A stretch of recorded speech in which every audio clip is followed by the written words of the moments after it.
Hello students, welcome to lecture 11 of chapter 1 that is the cell। उसके बाद हम लोगों ने अभी तक जो है सेल चैप्टर की काफ़ी चीज़ें कवर अप कर ली। मोस्टली हम लोगों ने 95% चैप्टर कंप्लीट कर लिया है। ठीक है, लास्ट लेक्चर में हम लोग क्रोमोसोम के बारे में पढ़ रहे थे। ठीक है, हम लोगों ने क्रोमोसोम का structure, types of chromosome on the basis of centromere हम लोगों ने कवर कर लिया था। उसके बाद इस लेक्चर में हम लोग स्पेशल टाइप ऑफ क्रोमोसोम के बारे में पढ़ना स्टार्ट करते हैं। कुछ जो है दो स्पेशल टाइप ऑफ क्रोमोसोम हमको देखने को मिलते हैं जो कुछ ही ऑर्गेनिज्म में देखने को मिलते हैं। ठीक है, in some organism special chromosome assume special structure called as specific tissue। ठीक है, तो कुछ टिश्यूज में जो है ये लैम्ब्रश क्रोमोसोम, फर्स्ट टाइप जो है हमारा लैम्ब्रश क्रोमोसोम। लैम्प होता है ना, लैम्प को पहले साफ करने के लिए ब्रश होता था। ठीक है, तो उसका जैसा स्ट्रक्चर इसको दिख रहा है, इसलिए इसको लैम्ब्रश क्रोमोसोम बोलते हैं। ठीक है, तो ये जो है मेन एक्सिस है क्रोमोसोम की। ठीक है, ये लूप्स है जो क्रोमोसोम के लूप्स बने हुए हैं। ठीक है, और ये जो है किसका बना हुआ है, प्रोटीन और आरएनए का बना हुआ है मैट्रिक्स। ठीक है, तो दिस इज, अगर हम एक को अगर जूम करके देखें तो ये जो है हमारा डीएनए है, ये लूप पेयर है, दिस इज क्रोमोसोमल एक्सिस। ठीक है, और ये क्रोमोसोम का पेयर, एक पेयर हो गया।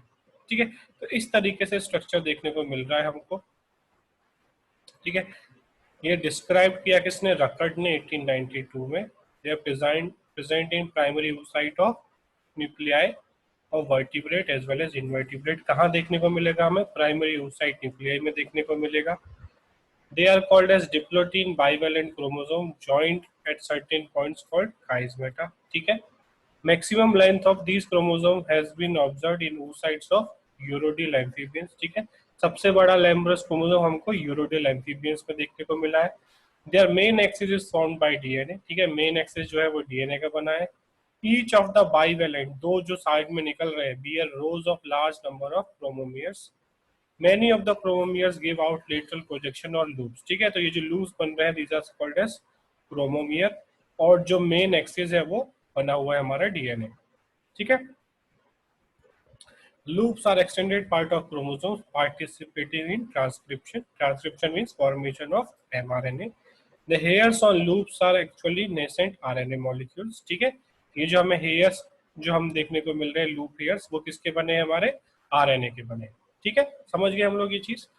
अब some of these are stored in informosomes, mRNA plus protein को हम बोल रहे हैं informosomes, for future use development of embryo. कुछ जो है स्टोर किए जाते हैं फॉर फर्दर यूज। ठीक है,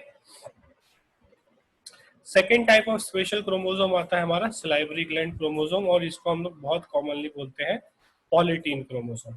ठीक है, ये उसका स्ट्रक्चर दिखाया हुआ है। ठीक है, दिस इज हमारा पॉलीटीन क्रोमोसोम, और इसमें बीच बीच में ये कुछ नोड जैसा दिख रहा है, फूला हुआ दिखाई दे रहा है। ठीक है, इसको हम बोलते हैं बाल्बियन ऑफ और बाल्बियानी ring.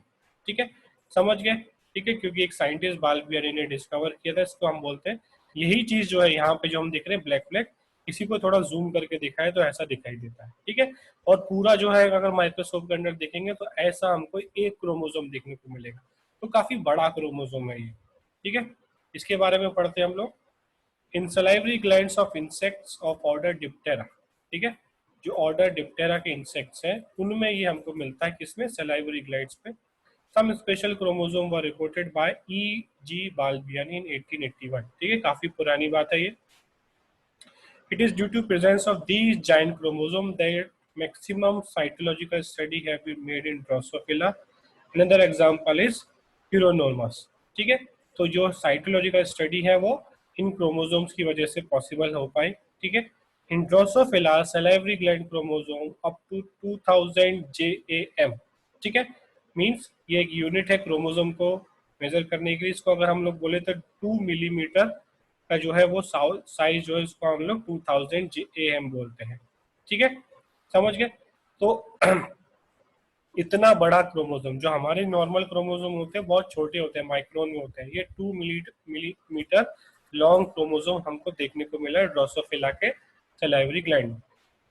The name polytene chromosome has been given to them as there occur polyteny। ठीक है, number of chromosomes of fiber increase up to 2000 और मोर पर क्रोमोसोम, ठीक है। क्वालिटी मतलब होता है बहुत ज्यादा नंबर, ठीक है। Characteristic feature of these chromosomes is that somatic pairing occurs in them and hence their number appears half of normal somatic cells, ठीक है। इसमें पेयरिंग हो जाती है, जब पेयर हो जाएगा तो नंबर हाफ दिखने लग जाता है। All of them are attached to a common centromere called as chromocenter, ठीक है। तो सारे जो है वो जुड़े होंगे सेंटर वाले से, जिसको हम बोलेंगे क्रोमोसेंटर। The chromosome show distinct light and dark band. These bands help in making of chromosome in cytogenetic studies. These chromosome form puffs or loops in region of dark bands, ठीक है। तो ये जो हमने बोला कि डार्क बैंड के reason में ये कुछ ऐसे लूप बनाते हैं, पफ बनाते हैं, फूला हुआ पोर्शन दिखता है हमको, which are called as Balbiani puffs और Balbiani rings, where synthesis of mRNA occurs, ठीक है। तो यहाँ पर जो है डीएनए से एमआरएनए बनाया जाता है, यहाँ पर ट्रांसक्रिप्शन होगा। डीएनए से आरएनए बनाने का जो प्रोसेस है that is known as transcription, ठीक है। तो ये वो कहाँ मिलेगा, डार्क पोर्शन में, और ये थोड़ा पफ जैसा दिख रहा है, थोड़ा फूला हुआ दिख रहा है, इसलिए बाल्बियानी पफ या बाल्बियानी रिंग, ठीक है। समझ गए। तो इंपॉर्टेंट चीजें क्या है कि किसने ढूंढा था पॉलीटीन क्रोमोसोम, बाल्बियानी ने ढूंढा था। इसका साइज कितना होता है ड्रोसोफिला में, 2 मिलीमीटर का होता है, ठीक है। और इसमें जो है जो एमआरएनए का सिंथेसिस कहाँ होता है, बाल्बियानी पफ या बाल्बियानी रिंग्स, ठीक है। डायरेक्ट क्वेश्चन क्या आता है, in which type of chromosome Balbiani rings are found, तो हमें आंसर लिखना है पॉलीटीन क्रोमोसोम, ठीक है। या फिर rings found in polytene chromosomes are known as, तो हमको लिखना है बाल्बियानी रिंग्स, ठीक है। इस तरह के क्वेश्चन आ सकते हैं। आगे चलते हैं, इसमें हम लोग लास्ट टॉपिक जो हमारा इस चैप्टर का बचा है, ठीक है, वो है माइक्रो बॉडीज, ठीक है। माइक्रो बॉडीज कुछ छोटे स्ट्रक्चर्स जो है हमारे सेल में प्रेजेंट होते हैं, ठीक है। They are membrane bound minute vesicles that contain various enzymes, ठीक है। तो छोटे छोटे वेसिकल्स किसके बने हुए हैं, लिपिड बाइलेयर है, और अंदर जो है वो स्टोर करेगा उस चीज को, ठीक है। Lipid bilayer means plasma membrane, present in both plant and animals, दोनों सेल में मिलेगा हमको।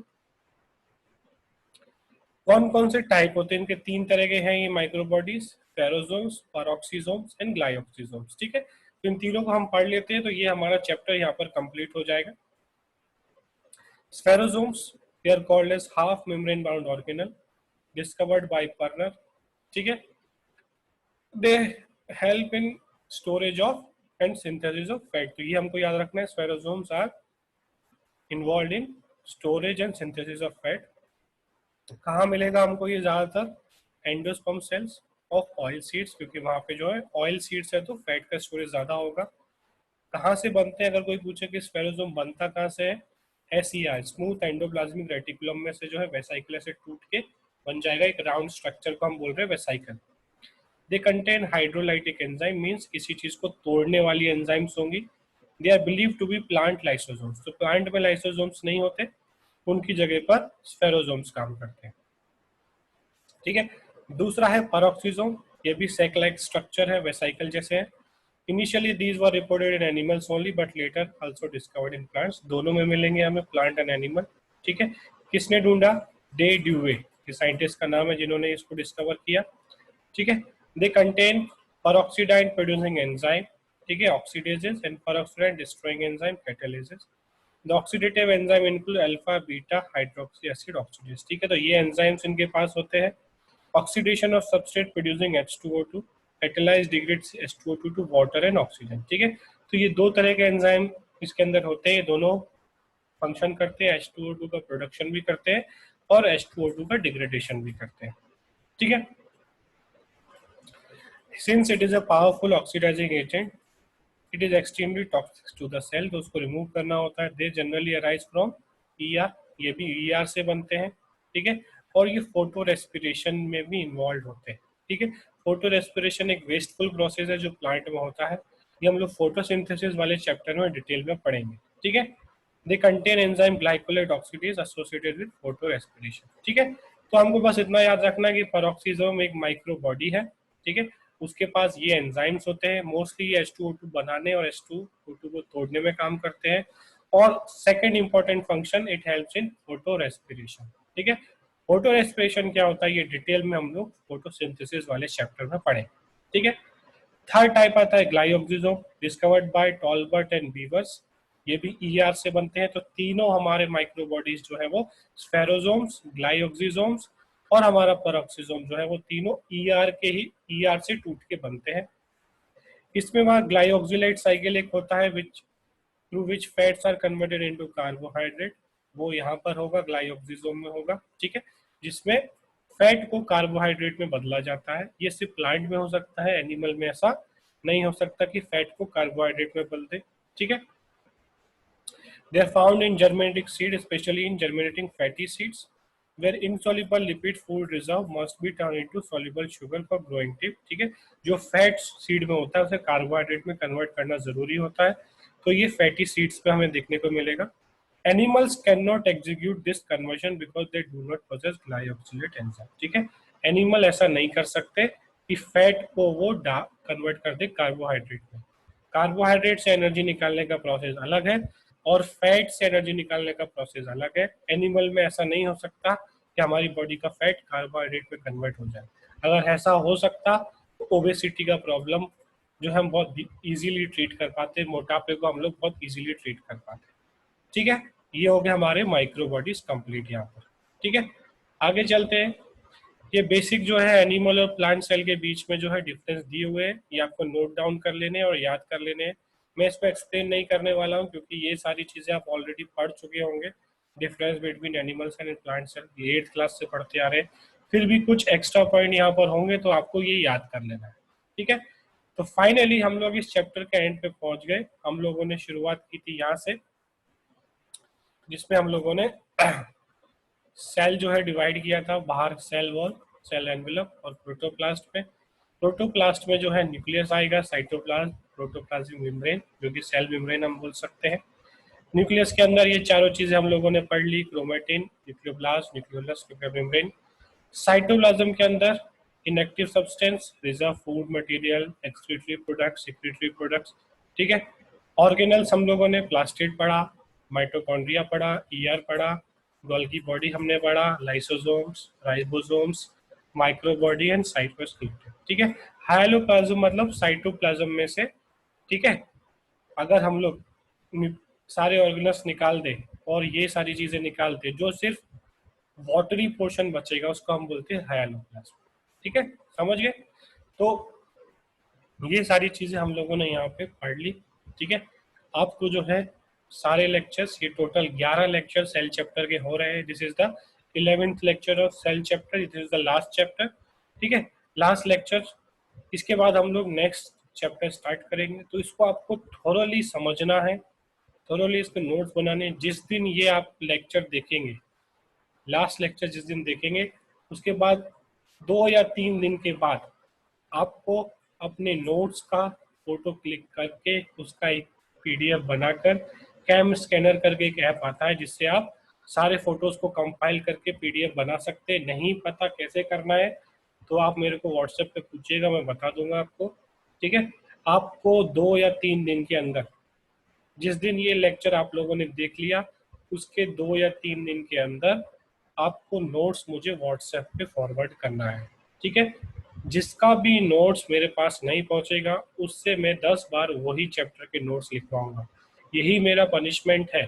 आप सीनियर से पूछ सकते हैं मेरा पनिशमेंट क्या है। मैं सिर्फ लिखाने का काम करूंगा अगर टाइम पे काम नहीं होगा तो। ठीक है, तो आपको सेम चीज 10 बार लिखनी पड़ेगी। तो बेटर ये है जो वीडियो आप देखते जाए तुरंत उसका जो है आप नोट साथ के साथ, जैसे आज वीडियो नंबर 4 देखा तो वीडियो नंबर 4 का आपने वीडियो को पॉज कर करके आप नोट्स बनाते गए। ठीक है, एक बार पूरा वीडियो देखिए, ठीक है, या फिर एक स्लाइड आपने देखी, पॉज कीजिए और उसके नोट्स बनाइए। ठीक है, समझ गए? तो आप इस तरीके से जब नोट्स बन जाए तो एनसीईआरटी पढ़िए, एनसीईआरटी को समझिए, नोट्स को समझिए। एमसीक्यू का डीपीपी में दूंगा जिसमें 200-300 एमसीक्यू होंगे, वो आपको सॉल्व करना है। जो आपसे सॉल्व नहीं होते उसको डिस्कस करना है। ठीक है, इसी तरीके से हम लोग सारे चैप्टर्स को कंप्लीट करेंगे। पहले एनसीईआरटी पढ़ना है, वीडियो देखना है, नोट्स बनाने हैं और फिर एमसीक्यू सॉल्व करने हैं। जो एमसीक्यू हमसे सॉल्व नहीं हुए उन एमसीक्यूज हमको टीचर से डिस्कस करना है और अपने डाउट्स क्लियर करने हैं। कहीं पे भी हमको ऐसा नहीं करना है कि ये मुझे नहीं आता, ठीक है, तो मैं इसको छोड़ दूं। छोड़ना कुछ भी नहीं है, हमको सारी चीजें कवर अप करनी है। जो भी कॉन्सेप्ट आपका क्लियर नहीं हो रहा है, आप पूछिए कि सर इस वीडियो में ये टॉपिक है जो आपने समझाया था, मुझे समझ नहीं आया, तो मैं फिर से समझाऊँ, ठीक है। अभी हमारी मजबूरी है, हमको ऑनलाइन पढ़ना पड़ रहा है, तो एक डायरेक्ट कन्वर्सेशन हम दोनों के बीच में नहीं हो सकता। डायरेक्ट आप तुरंत डाउट नहीं पूछ सकते, आपको डाउट पूछने के लिए वेट करना पड़ता है। बट इस समय यही चीज़ पॉसिबल है, ऑफलाइन क्लास पॉसिबल नहीं है, तो हमको मैनेज करना पड़ेगा। जैसे ही ये लॉकडाउन पूरा होता है, हम ऑफलाइन क्लास में शिफ्ट होंगे, तो हम और बेटरली चीज़ों को समझ पाएंगे, ठीक है। Thank you.